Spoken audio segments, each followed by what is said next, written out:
Telugu taste బడ్స్కి స్వాగతం. ఈరోజు మనం కొరమీను చేపల ఇగురు కర్రీ ఎలా చేసుకోవాలో నేర్చుకుందాం. దానికి చేప ముక్కల్ని తీసుకొని కొంచెం పసుపు, కొంచెం ఉప్పు, కొంచెం పెరుగు వేసి క్లీన్ చేసుకోవాలి. పెరుగు వేసి క్లీన్ చేయడం వల్ల చేపలకు ఉండే నీచు వాసన అంతా పోతుంది. ఇప్పుడు ఇగురుకు కావాల్సిన మసాలాని రెడీ చేసుకుందాం. దానికి మిక్సీ తీసుకొని 2 టేబుల్ స్పూన్ జీలకర్ర వేసుకోండి. 1 టేబుల్ స్పూన్ ధనియాలు వేసుకోవాలి. కొంచెం దాల్చిన చెక్క వేసుకోండి. 4 లవంగాలు వేసుకోవాలి. 3 ఇలాచీ కూడా వేసుకోండి.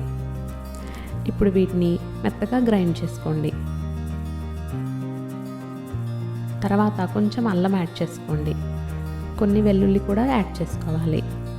ఇప్పుడు దీన్ని కూడా మెత్తగా మిక్సీ వేసుకొని పక్కన పెట్టుకోవాలి. ఇప్పుడు ఈ మసాలాని సగం తీసుకొని చేపల మీద వేసుకోండి. తర్వాత కొంచెం పసుపు వేసుకోండి. Next 1 table spoon salt add చేసుకోవాలి. కొంచెం కారం కూడా వేసుకోవాలి. 1 టేబుల్ స్పూన్ ధనియాల పొడి కూడా వేసుకోండి. కొంచెం ఆయిల్ కూడా యాడ్ చేసుకోవాలి. ఇప్పుడు ఈ మసాలాని చేపలకి బాగా మ్యారినేట్ చేసుకుని ఫ్రిడ్జ్లో ఒక 1 అవర్ పెట్టుకోండి. తర్వాత ఒక ప్యాన్ తీసుకొని కొంచెం ఆయిల్ యాడ్ చేసుకోండి. దాంట్లో 1 కప్పు కట్ చేసి పెట్టుకున్న ఆనియన్స్ యాడ్ చేసుకోండి. 1/2 టేబుల్ స్పూన్ సాల్ట్ యాడ్ చేసుకోండి.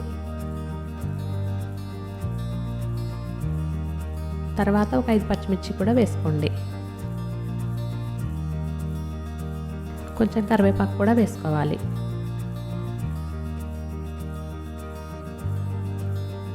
దీంట్లో కట్ చేసి పెట్టుకున్న స్ప్రింగ్ ఆనియన్స్ యాడ్ చేసుకోండి. స్ప్రింగ్ ఆనియన్స్ యాడ్ చేసుకోవడం వల్ల కర్రీ చాలా టేస్టీగా ఉంటుంది.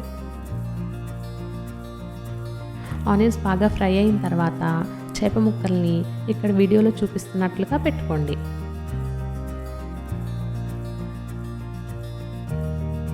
ఒక 1 మినిట్ కుక్ అయిన తర్వాత చేప ముక్కల్ని తిప్పుకోండి.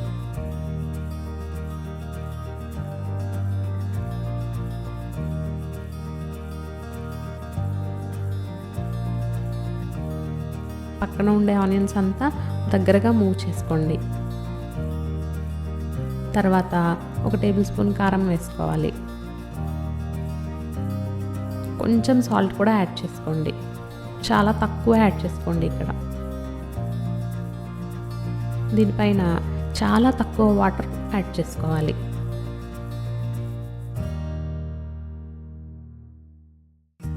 ఇప్పుడు మిగిలి ఉన్న మసాలా పేస్ట్ని కూడా యాడ్ చేసుకోండి. చేపల్ని ఎక్కువగా కదపకుండా ఈ మసాలాను అంతా బాగా కలిసేలాగా కలుపుకోవాలి. ఫిష్ని మాత్రం ఎక్కువ కదుపుకోవద్దు. ఇప్పుడు దీన్ని ఇలాగే ఒక 5 మినిట్స్ కుక్ చేసుకోండి. చూస్తున్నారు కదా, వాటర్ ఆల్మోస్ట్ తగ్గిపోతున్నాయి. ఇప్పుడు దీంట్లో కొత్తిమీర యాడ్ చేసుకోండి. తర్వాత ఫిష్ని ఇంకో వైపుకి తిప్పుకొని మళ్ళీ ఫ్రై చేసుకోవాలి. ఇలా ఒక 5 మినిట్స్ కుక్ చేసుకుంటే వాటర్ మొత్తం ఆవిరైపోతాయి.